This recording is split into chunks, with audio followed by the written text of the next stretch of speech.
Hi,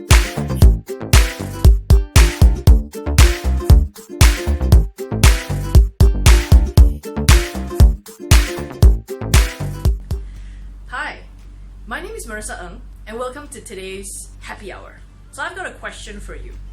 How many of you enjoy getting objections from your prospects? I think the answer is no, right? And sure, I had a tough time when I used to get tons of objections. I mean, I still do today. You know, when you're getting objections, it means that you're selling enough, you're getting your product out there enough. If you're not getting enough objections, then something is wrong, yeah? And I knew earlier on that when I got objections, it's rarely about me. It's really about them. And I never took any of these objections personally. That's why I keep going and I keep going and keep going. Yeah.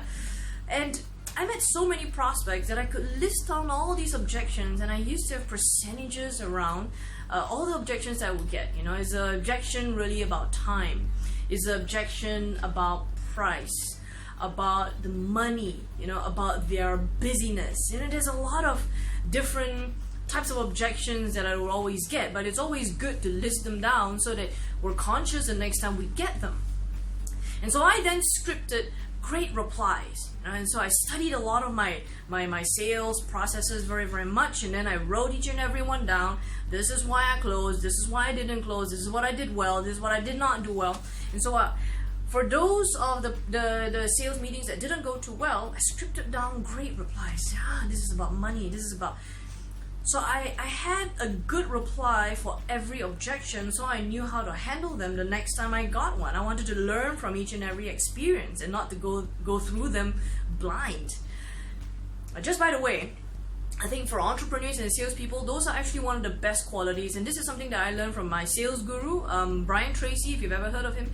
Great guy, because we've just learned so much from him. Blair Singer is also one of my sales gurus. I've done multiple of his programs. Fantastic. When it comes to being very, very conscious about what's going on in the sales process.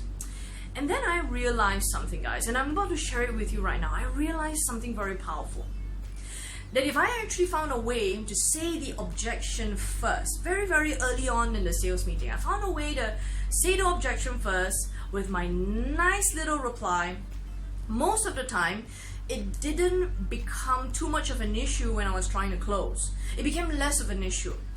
What I also found is that if it were to come up again later, so let's just say I positioned pricing and then it came up again later about price.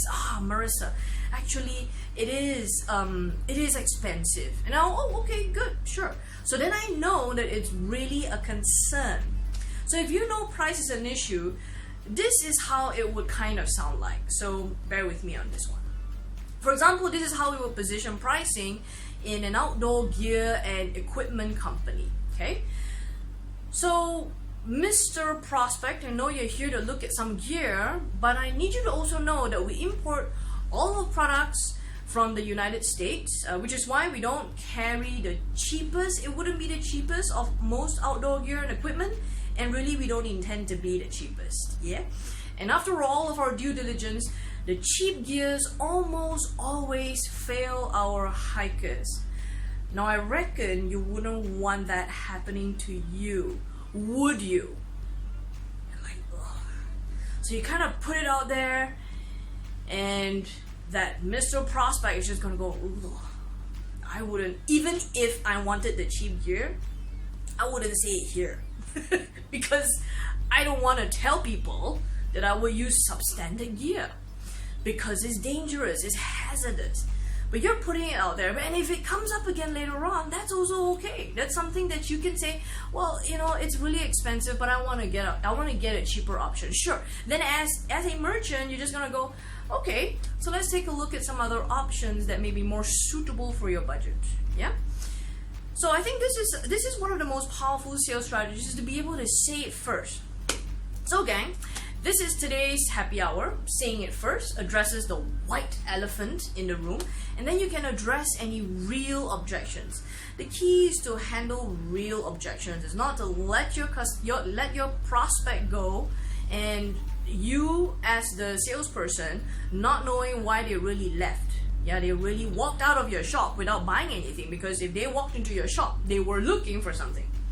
So then our job is to be able to address what really was the problem and getting the real objection versus the never mind, I'll come back next time. And we get loads of that. Yeah, I'm sure those of you who are out there, you run your own businesses, you get a lot of that all the time. So I hope you really enjoyed today's sip. I'll see you next week. And just a gentle reminder, remember, have a great business and have a great life, because being in business is about having more life. And I'll see you next week. Take care.